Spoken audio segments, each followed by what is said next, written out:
Hello, myself Naveen Kumar Saini. In the course Electromagnetic Field Theory, code KEE 301. So we are in the unit 2, that is electrostatic field. So as we have started in the last lecture as well, the electric field density. So this electric field density relates the electric field, and there is a relative permittivity which is included in that. Okay, so there is some of the medium we have considered here. So this the new vector, that is D, which relates the medium which is represented by the epsilon naught and the electric field. So this function is D is equal to epsilon naught E. And when we have this expression, so based on this we can find the what is the flux crossing the closed surface or flux crossing the surface, right? So for the, if we want to find the flux crossing the closed surface, so in this d dot ds, the closed integral is given the total flux going out from the closed surface, or that is the volume as well. If I want to find the flux passing through the surface, so in this case this expression will become simply phi is equal to d dot ds, right? So this is the open surface. So one of the surface will be like this and the flux is passing through this. So how much flux is crossing this surface? So this surface, so we can find out based on the d dot ds, right? So for the closed surface, this will be d dot ds with the closed integral. Then we can derive the Maxwell's equation. So that Maxwell equation tells that the total electric flux, right? This is the total electric flux through any closed surface is equal to the total charge enclosed by the surface. So this is the Q. So total charge enclosed within a given total closed surface or the within a volume, right? So for that one we can use the expression which we have, that phi is equal to d dot ds. In the last expression we have, in the last slide we have discussed about that, and a q, that is a charge enclosed, so that is q enclosed is equal to rho v into dv, right? So based on that we can we can compare these two. So because psi is equal to q is q enclosed, so d dot ds closed surface will be equal to the volume charge density into dv. So when we apply the divergence theorem on this, so what is divergence theorem? That is a closed surface which relates with the volume. So this is a divergence theorem, del dot d. So now we can compare it, this one with this. So when we compare it, then this del dot d, that is equal to rho v. So del dot d is equal to rho v. So this is the Maxwell's first equation. Okay. So we have we have come to the one conclusion about in the EMFT, electromagnetic field theory, where we had derived the Maxwell's first equation, which is very, very important when we will go for the in medium, right? When we go for wave equations in electric or the magnetic field, so these things may help, right? Okay.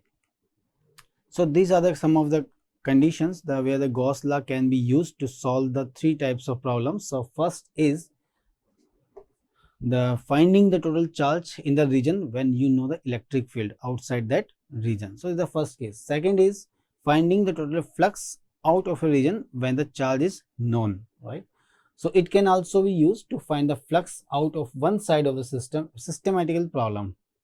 So in such cases we must first argue from the systematic the flux is identical through each side. Third one is the finding the electrical field in highly symmetrical situations. Okay, so we will so in that the main important point is which we have to find out when we apply the Gauss law. So whenever we want to find the total flux passing through the crossing the surface, so for that one how we can use that, we have to draw the Gaussian surface around that, right? So we have to enclose the given charge and we have to draw the one circular fashion or we can enclose the that particular charge or the line any different type of charges, and we can find the what is total flux passing through that surface, okay, or what is the electric field in that surface. So this is very, very interesting and very important point. So in that we will generally work on this all the coordinate systems which we have discussed, Cartesian, cylindrical, or the spherical coordinate system. Okay, so that is why that is very important to know about that. So next is continuous charge distributions, right? As we have discussed till now for the point charge, now when we talk about the continuous charge distribution, so in that continuous charge distribution, So there may be the sum of the symmetry. So this may be the rectangular symmetry if it depends on only the x or y or z, or it may be the cylindrical symmetry when if it fits only on the row, right? And spherical symmetry if it depends only on the r or independent of theta and phi. So it means at a one time one of the parameter will be variable, the rest of the parameter will be not variable, independent. So Gauss law, it is also valid for the asymmetric charge distributions. Okay. So however, we cannot apply the Gauss law to determine the E or D in such situation where the asymmetrical charge distributions are there, right? So in such situation, we will apply the Gauss law, Coulomb's law, right? So the Coulomb's law, again, this law is a generalized law which can be applied when we have the asymmetrical charge distribution.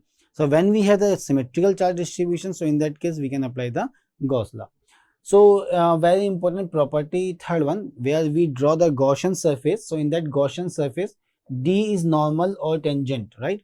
So when the Gaussian surface is there, so in that way the component of electric flux density will be tangent or the normal, okay, tangent or normal. So in that way, when D is normal to the surface, then we can get the D dot ds.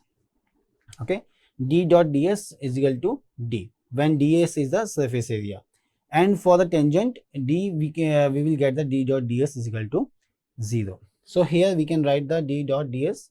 So in this way we can use D and magnitude of this into the any surface area which we have, right? So D dot area.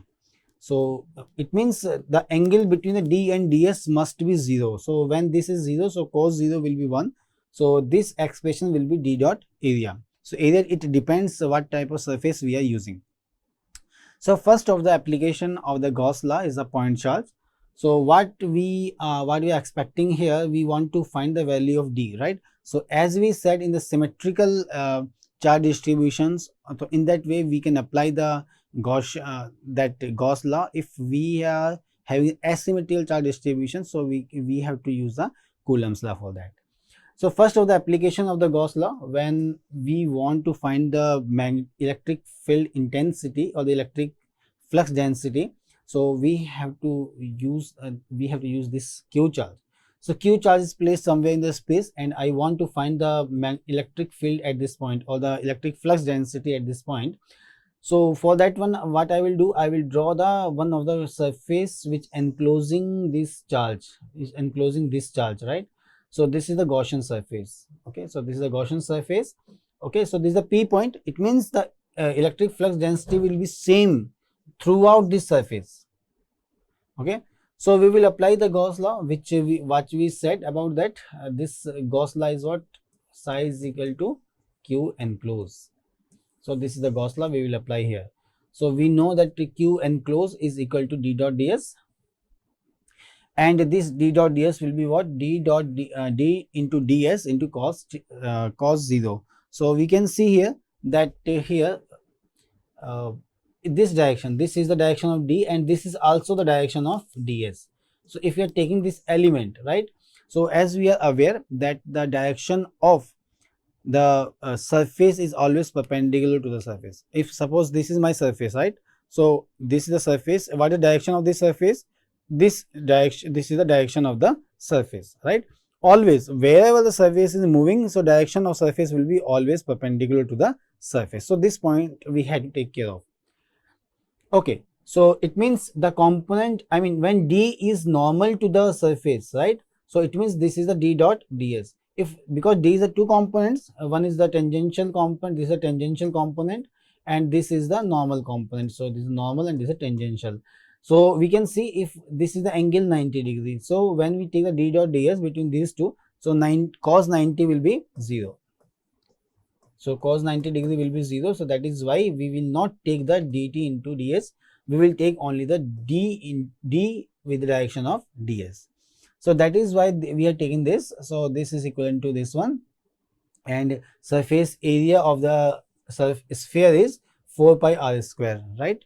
So based on that, so this is the expression d cross 4 pi r square, and this is equal to the charge enclosed. So this is the flux which we got, and this is charge enclosed as well. So this q d will be equal to q upon 4 pi r square. Okay, so in this way, so you can say this is a d, or we can write it as the dr as well if this is a spherical coordinate system. So we can write the dr, or another way of writing the same expression, we can write d vector d is equal to q upon 4 pi r square into ar. Okay, so this is another way of writing the same thing. So this is a component in the direction of r, and this is the vector q upon 4 pi r square ar. So it means there is no component of the theta and the phi. Okay, so second application, see these applications are very important all the time. These asked in the exams, any type of exam if you are facing in where the EMFT is a syllabus for that particular exams, different any kind of exam. So this Gauss law is very important. So infinite line charge, so for that again we will apply the Gauss law in that to determine d at the point P. Suppose this is my one of the line charge. So this is the one of the line charge, right? So this is my line charge, and I want electric field at this point, electric field or the electric flux density at this point. So what I will do, I will enclose this complete line. I will enclose this complete line. So how to enclose that? I will enclose it by the cylindrical coordinate system, right? So it means the electric field P will be at the point P will be same throughout this surface. Throughout this surface, this P will be electric flux density will be same everywhere on this surface. So this is nothing but the Gaussian surface. So this is the Gaussian surface. Okay, so periphery of the cylinder is the Gaussian surface. So again we will apply the formula which we are having, that is q that is psi is equal to q enclosed. So in that is q is equal to rho L into L, right? So as we are aware about the what is the charge distributions. So as we have discussed in the first example, there was the point charge. Now we have the charge distribution, line charge distribution. So example for that one is this is a line, and charges are uniformly distributed on this. Okay, so this is the charges, and this rho L is the line charge density. Okay, sorry, this will not be Coulomb per meter. So this is the Coulomb per meter. Rho L is the line charge density. So total charge and placed on this surface will be rho L into dl. So this is the total charge which is placed here.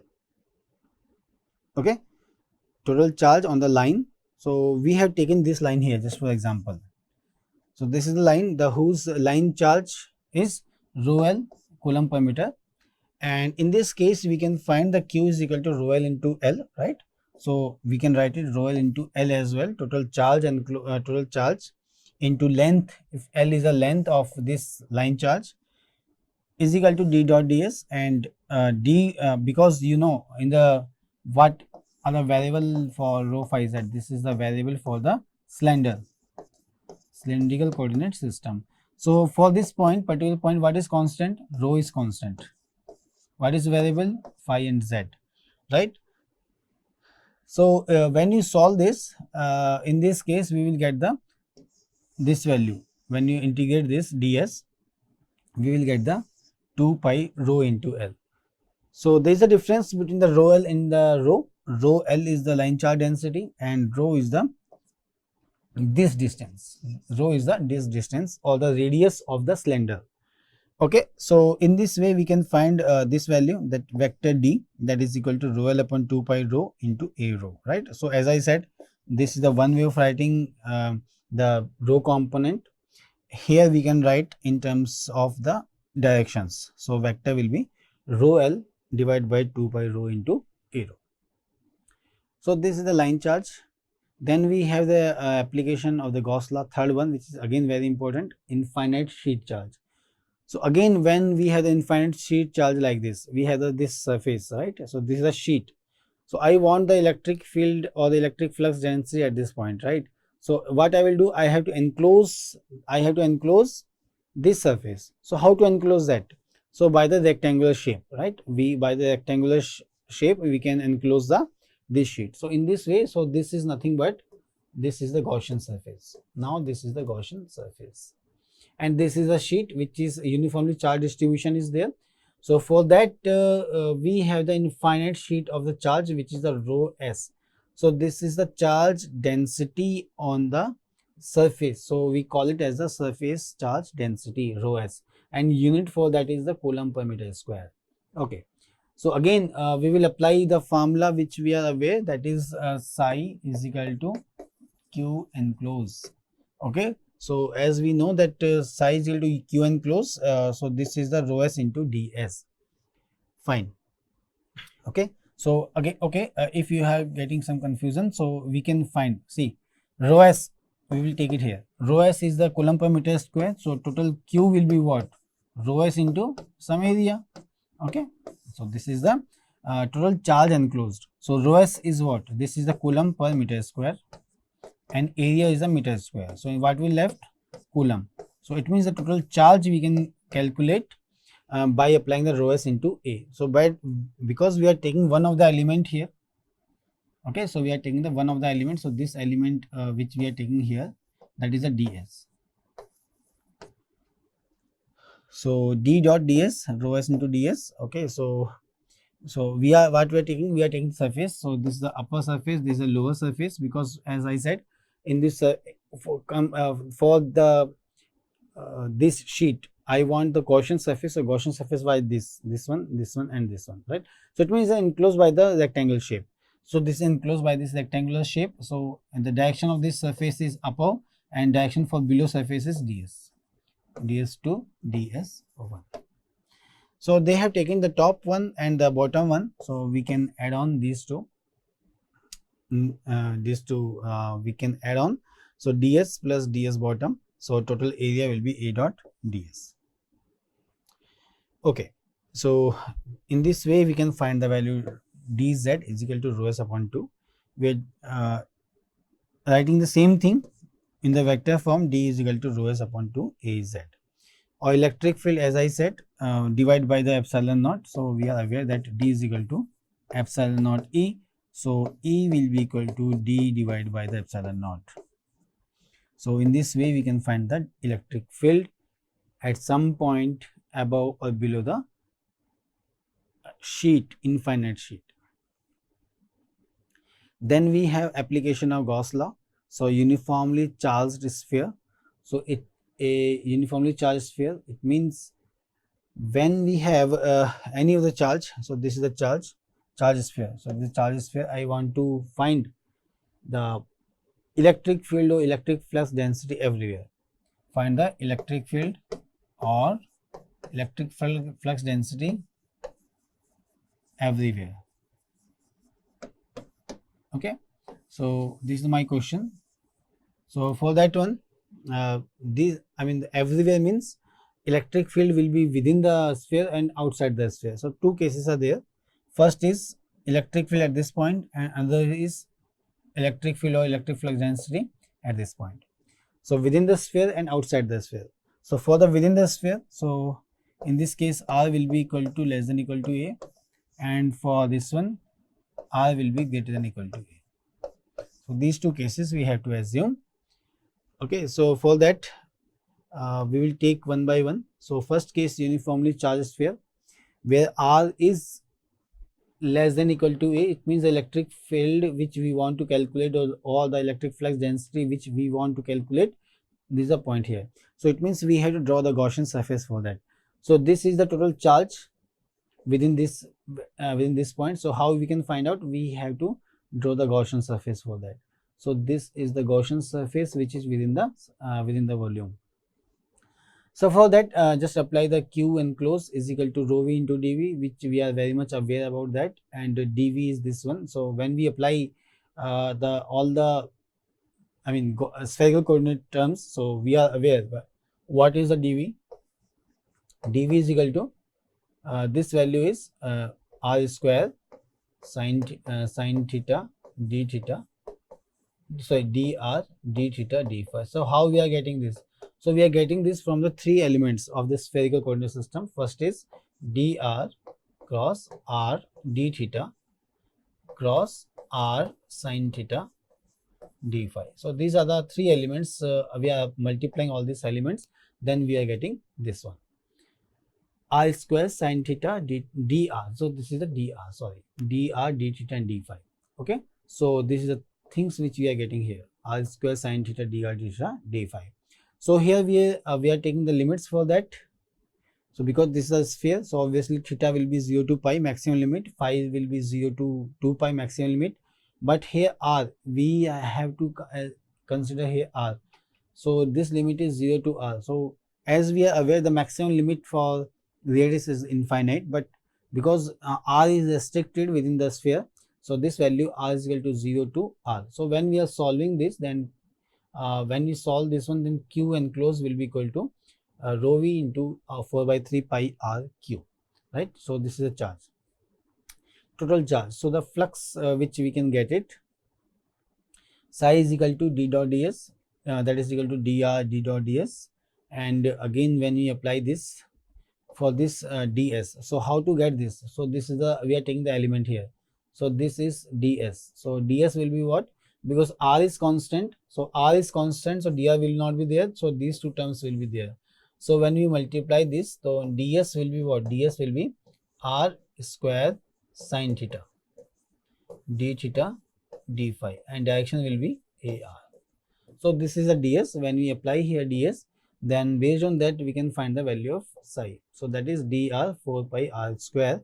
So when we equate these two equations, then we will get the dr is equal to rho v upon 3 into r. Okay, so this is the terms, this is the r component of the r component, and from here we can find the d is equal to r upon 3 rho v into ar. So this is a vector representation, right? So this is the component and this is a vector representation. Second case is the for the uniformly charged sphere when r is greater than or equal to a. So this is the second case. So in this second case, the point at which we want to calculate the electric flux density or electric field intensity, so this is the point, this is the point, right? So how to get that? So first is this is our total charge, right? So this is a total charge whose, I have to mention that rho v is the volume charge density whose unit is coulomb per meter cube. So now we want to find the electric flux density. So again we have to use this formula, which is Gauss law, that is psi is equal to q enclosed. So for that, first of all we will find the value of q enclosed, means the total charge enclosed up to here, total charge enclosed by this Gaussian surface, right? By this Gaussian surface, and it means how much charge is enclosed. So this is the total charge. So how to find that? Q enclosed is equal to rho v into dv. This is the formula which we are aware about that. Again in the spherical coordinate, dv is there. So dv value we have find it out here. So when we multiply all these three, we will get the dv. So important point is the range of r, because phi is okay 0 to 2 pi, theta is okay 0 to pi. So these two limits are okay with us. But now because r is here, so this distance is the r, but if you see, the charge is enclosed only for the surface, it is not outside this, right? So we have to take the limits for the r from 0 to a. Okay, so this is a free space, this portion is a free space, but the charge is present here only, on this section charge is present.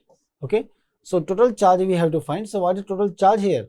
So for that one, we will use this formula. So when you are solving this, so you are aware how to solve this one, that answer is 4 by 3 pi r cube, right? So you know about that. But when you apply this all limits, then obviously you will get the same answer, 4 by 3 rho pi a cube. So because r limit is 0 to a, this is the a cube, right? Now so we have solved this cube. Now we want to find the psi. So psi is nothing but d dot ds.